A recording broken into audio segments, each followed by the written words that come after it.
Good morning, Hank. It's Tuesday. So Bill and Melinda Gates' annual letter just came out, and it really is my favorite letter of the year, with apologies to the birthday card I get every year from my insurance agent. You should read the whole thing, linked below. But it predicts that in the next 15 years, the lives of the world's poorest people will become dramatically better. Alright, so even though hundreds of millions of people have emerged from absolute poverty in the last 25 years, and even though child mortality has been cut by half, and even though more kids than ever have access to vaccinations, we still kind of live in two worlds. In one world, fewer than 1% of kids die before the age of 5, almost no one gets malaria, very few children are denied access to vaccines because of lack of refrigeration, and serious malnutrition in children is extremely uncommon. And then we have the other world. In that one, 1.5 million kids die every year from diseases that could be easily prevented by vaccines. There are like 200 million cases of malaria every year, and more than 25% of kids are stunted due to malnutrition, which can lead to cognitive problems and all kinds of other health issues. And in this world, kids are far less likely to go to school or to learn how to read, especially if they're girls, and all of that is totally unacceptable.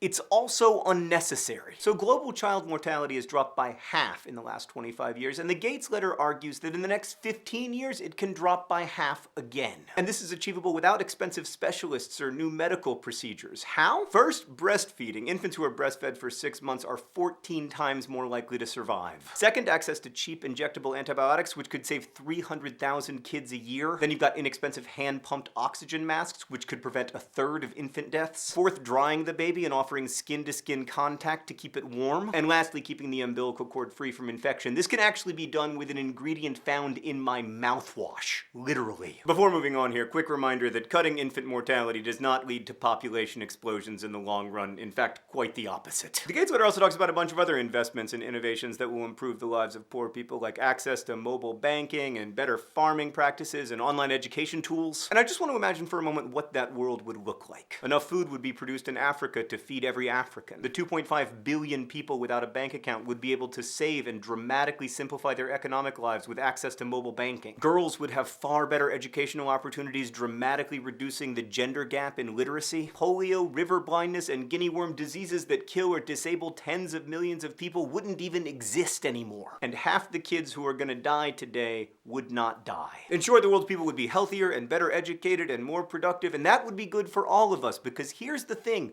we do not actually live in two worlds. It sometimes feels like we do, not just because no one in my neighborhood has kids who are stunted due to malnutrition, but because no one I follow on Tumblr or Twitter or Instagram has kids who are. Hank, the reach of my online life can feel infinite, but it isn't, and that inevitably creates an empathy gap. As Bill and Melinda put it in the letter, there is overwhelming evidence that people care about others who are suffering when they can see that suffering. But too often we can't see it, not because people in the developing world are silent, but because we're not good at listening to them. We're far better at listening to voices that feel closer, that we can find on Tumblr or Twitter, people who feel like us. But the way we imagine us must include people living in poverty, because there is just the one world. And when we start to pay attention to problems that seem distant and foreign, we often find that they actually aren't. They're human problems. They're us problems. Hank, I think the coolest thing about the Gates letter this year is that they give us the opportunity to learn to listen better and more broadly by signing up to be something they call a global citizen. The idea is that if we become more informed about the issues facing people around the world, we will naturally become more engaged. I think that's brilliant, and I hope it allows me at least to learn to listen better, so I hope you'll join me in signing up, link in the doobly-doo. Hank, by the way, I also hope that we're still making videos in 15 years so we can discuss which of the Gates letter predictions came true and which didn't. But before then, in fact, significantly before then, I will see you on Friday.